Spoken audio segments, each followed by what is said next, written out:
Hi, and welcome to Train Signal.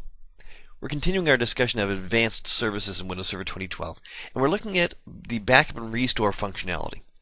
Another lesson covered mainline local backup, where you use your backup feature to be able to back up to a local drive or to back up to an external hard drive or perhaps across the network to another computer. In this lesson, we're going to change that up and back up to an entirely different location. Because, there's a number of interesting challenges with the ordinary backup scenario. If I back up just locally to another hard drive on the same computer, I'm vulnerable to a crash inside of that computer that takes out both hard drives. Electrical failure, things of that sort. Lightning strike. If I copy that data across the network to some other computer in my network, that's a little bit better, because now if I lose one computer, I still got the data on another computer. But there are certainly no shortage of vulnerabilities that can apply to a whole data center. Natural disasters and things of that sort can easily take out an entire building. If I happen to have the poor luck that the earthquake takes out the building that has both my original and my backup copy of my data, I've lost my data again. So what a lot of organizations will do is to manage off-site backups, where we take our backup tape, put it in a truck, drive it to the other side of town, and store it at some reasonably secure facility over there, hoping that the natural disaster doesn't hit both buildings at the same time. But of course, certainly that's possible too. So you almost need data that is separated regionally from you, where the tidal wave in one area is not going to hit your backup tape storage facility somewhere else. But of course, to do that means physically putting the data at some distance from yourself, which either requires usually expensive high-speed links to be able to get to that remote location, plus of course you need to pay somebody for that storage, but it also has the disadvantage of putting your data at some distance from yourself. It takes some time to be able to go drive back across town and go get that data tape and bring it back when it comes time to restore something. Microsoft now offers us a new approach to doing backup, and the solution uses the Microsoft Windows Azure platform for cloud-based IT technologies. Specifically, Windows Server 2008 is going to give us a way to be able to back up data to the cloud. Backing up to the cloud means that when it comes time to restore that data, I don't need to get in my pickup truck and drive across town to pick up the tape and bring it back. I can just reach out over the internet and retrieve my data. And that data is stored somewhere securely, redundantly, in Microsoft's storage servers. I'm effectively outsourcing management of my backup content to Microsoft. Does Microsoft back up data? Sure. Do they have a lot of data to back up? Yes. Are they good at it? We can presume so. So this is a very interesting opportunity. Let's go take a look at how we set this up. So here on my server, I'm going to go launch the normal backup tool, Windows Server Backup. And when I do, you'll note that in addition to the normal local backup functionality that we've explored in the past, there's also an option that appears down here to enable online backup. And it invites us to click a button to go launch the interface with which to go sign up for an account that lets you do this. Now, personally, I found the use of that button to be somewhat flaky. But in the cases where I've been able to get that to work properly, it has taken me to a web page that looks like this. This is the sign-up page for the 6-month trial of Windows Azure Online Backup. It has a limited amount of storage, just to kind of let you get your feet wet to be able to try out the technology to see how it might fit into your backup and restore strategy. It invites you to supply personal information about yourself, which email address you're going to be contacted at, and interestingly, support here for a new domain name. Now, what's the domain name like? It's your organization domain name that you drop in there, .onmicrosoft.com. So Microsoft gives you the ability to be able to have your own personal domain name in Microsoft's Azure Active Directory environment, even if you don't actually own your own domain name. Microsoft owns onmicrosoft.com, as you might well guess. You can drop in the name of your small business, your sole proprietorship, your corporation, and even if you don't have a registered domain name for that, you're kind of resting on Microsoft's registered onmicrosoft.com domain name here. Having done all that, you check the availability of that name to see if it's used. If I put it in Globomantics here, you can see that we have in fact already registered it. If you succeed in all that, it gives you an OK button with which to commit that change, and now you're ready to go log in and download the Windows Azure Online Backup client. And that's done principally from the activedirectory.windowsazure.com website. Am I sure I want to go there? Sure. In which you supply user ID and password. And there we are. So it's from here you can see that I've got my list of services that I've enabled for my use of my Windows Azure Active Directory environment. Microsoft is making effectively a multi-tenant Active Directory installation available to anybody who wants to use it. It's an interesting trick. So let me go manage my Windows Azure Online Backup feature. I can see that I've got 300 gigabytes of available storage, and here I can download and install the client that makes it all work. So we go click that button, invites me to download obsinstaller.exe. I'll go ahead and download and run that. And of course I'll read all the legal agreements carefully, because we always do that, right? Bring in your lawyer and have them look it over, make sure everything's right. Of course. The install tool will check to see that you've got PowerShell. It is doing some PowerShell work behind the scenes. And it'll check to make sure you're supported by the Microsoft Online Services Sign-In Assistant. It'll download that if you don't have it, of course. I'm going to click Next. It wants to know where to install it. And off it goes. Looks good. We've installed successfully. Let me check to see if there are any updates to the product. Oh, there we go. And that triggers a call to Windows Update. It's going to go download any patches if there are any that are relevant. And it looks like we're good. No patches to this tool, at least since the version of the tool that I just downloaded. So what changes that made in our system? Let me just jump back to my Windows Backup tool. I'm actually going to close and reopen it here. And you'll note that as I go look for backup, I've now got two items here. Windows Server Backup and Windows Azure Online Backup. For illustration purposes, let me go to the original, Windows Server Backup. And you'll note that there are now two entries in that list. Windows Local Backup and Windows Online Backup.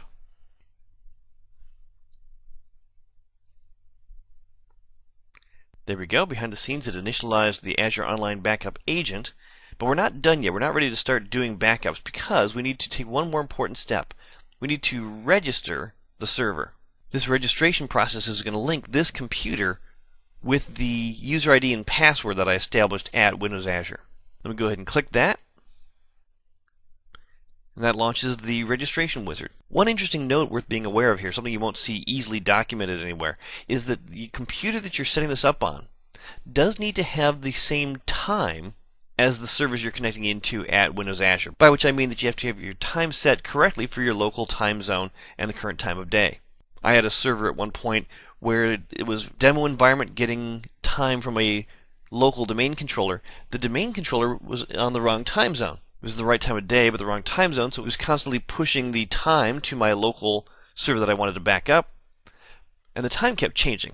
It was always off by a couple of hours. Trying to get that computer to use Windows Azure Online Backup didn't work. Had to get the time skew fixed first, and only then would the registration succeed. The Online Backup tool had a maddeningly vague error message in that circumstance that gave no clue as to what the problem was. It took a good bit of trial and error and some consultation with the online forum for Windows Server Backup users to be able to find a solution to that problem. So that said, we're reaching out across the network to be able to go connect to Windows Azure out there in the internet. If you're using a proxy server, of course, you'll need to specify that here. Next important question is how we're going to protect the confidentiality of our data. How do we make sure that nobody other than us gets into that? And Microsoft's solution for that is for the creation of something called a passphrase. You can pick something of your own, or you can let the tool generate one for you. The passphrase is just a string of characters. It doesn't need to be meaningful. It doesn't need to be text that is going to be meaningfully readable to you or anybody else. It just needs to be a unique piece of data. Microsoft is going to recommend that you save that. Microsoft's going to insist that you save it somewhere. I'm going to go drop it on my desktop so we can go see it there in a moment. And it even suggests you might want to save it somewhere safe like a USB stick or some external drive to make sure that you can recover that later. Note the scary text that Microsoft gives you. If your passphrase is forgotten, Microsoft can help you with it. Microsoft doesn't know what it is. You are responsible for having a strategy for keeping track of what passphrase is used to encrypt and decrypt the data that gets backed up to Windows Azure Online Backup. I'm going to go ahead and click Next. We then need a user ID and a password. This is going to be the same user ID and password that you used to log into the Azure Online portal. And I'll go ahead and click Register. And we're in. It worked. Azure Online Backup is now available. It points out that it has saved my encryption passphrase in the file that I asked for. If I click the link, it'll actually show it to me. There it is. So 36 fairly random characters. Let me close that up and click close here. And we can see that my GUI has changed to reflect my ability to schedule a backup. So let's back up some data. I'm going to schedule a backup. I get to choose which items I want to add. This flows very much like the standard Windows Server Backup tool. If you're not familiar with that, I would recommend that you go review the lesson in this course related to the mainline Windows Server Backup feature. But let me go add just a couple of folders of data. Let me go visit my E drive, and I'll go grab this temp folder and click OK. It wants to know when I want to back it up. We'll back it up Sundays and Thursdays at 2 in the morning. Click Next. Next important thing is retention settings. How long do I want this data to be available at Microsoft's web server? And here's where we hit the main differential between Windows Online Backup versus a tape backup storage solution. If I back up data to a tape, I could theoretically leave that tape in storage forever. Maybe doing a transfer onto new media every once in a while because data does degrade on magnetic tapes over a period of time. But by default, Microsoft is going to age out old backups over a period of time to make room within your storage area for more data. So this triggers important questions of how long do you want to keep that data? Are you required to keep it for a certain period of time for regulatory reasons or otherwise? If you want to keep a larger quantity of data online for a longer period of time, you'll need to purchase more storage to make sure you've got room for it all.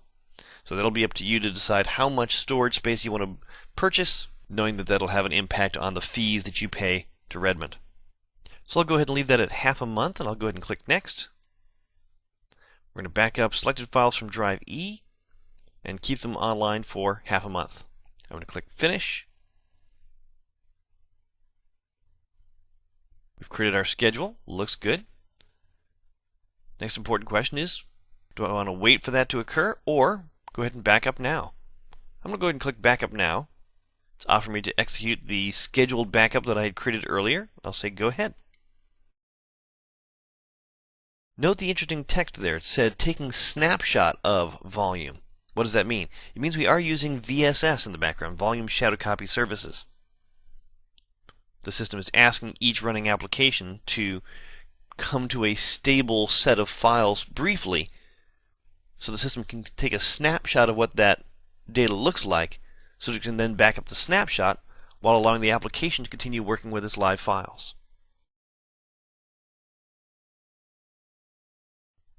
One interesting note is that the size of the backup that you create the first time you create one may be less, and it may even be more than the amount of data that you're backing up. And that tends to surprise people a little bit. It could be smaller because Microsoft does in fact compress that data before transferring it. That kind of makes sense. We want to economize on storage, especially if you're paying by the byte. So making that data physically smaller before sending it allows us to transfer less data back and forth across the wire, leveraging the processor to uncompress that data when it comes back down from the server.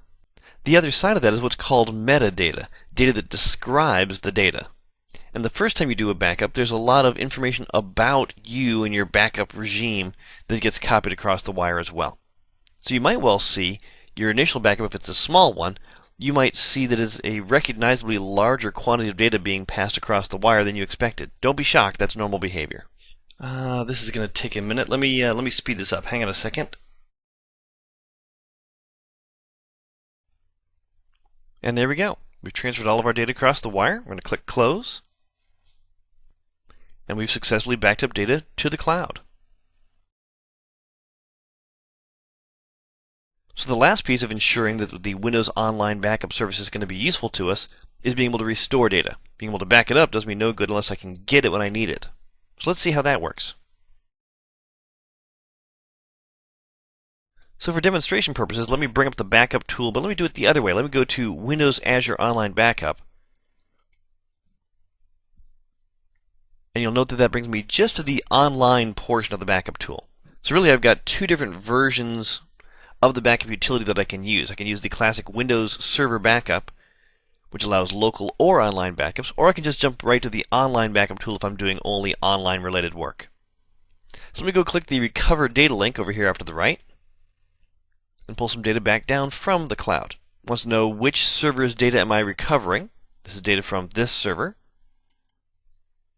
So I can either browse for files or search for files. Browsing is kind of like using Windows Explorer and clicking our way down through a hierarchy of folders. Search is a classic. Type in the name of the file that you're looking for, and it'll go find it for you. So depending upon if I know the folder of content I want to restore, or if I just know there's a file with a given name, user calls the help desk, says, hey, I deleted a file called so-and-so, can you find it for me? In that case, search might be easier than browse. So here's browse. When I browse, I choose which volume I backed up, because I might have backed up multiple drives. Within that, I choose which date and time that backup took place. And then I can browse down through my hierarchy of stuff, identifying exactly what things I want to restore. When I select a given folder or a given file, I can restore it. Going the other way, let me back up a step and search for files. I again choose which volume. I again choose which backup, which date and time it occurred. Then I can look in a given drive, searching for particular files. And it'll find the file, and I can then go restore just that if I choose to. So perhaps that file got damaged. I'll select it, click Next, and like a classic Windows Server backup, it wants to know, do I want to put it back where it came from or put it in some alternate location? I can handle collisions. If I've already got that data at that location, what do I want to do with it? And do I want to set the permissions on that file back to the way that it was when it was backed up? I'll go ahead and click Next and Recover, and down comes my data from the cloud.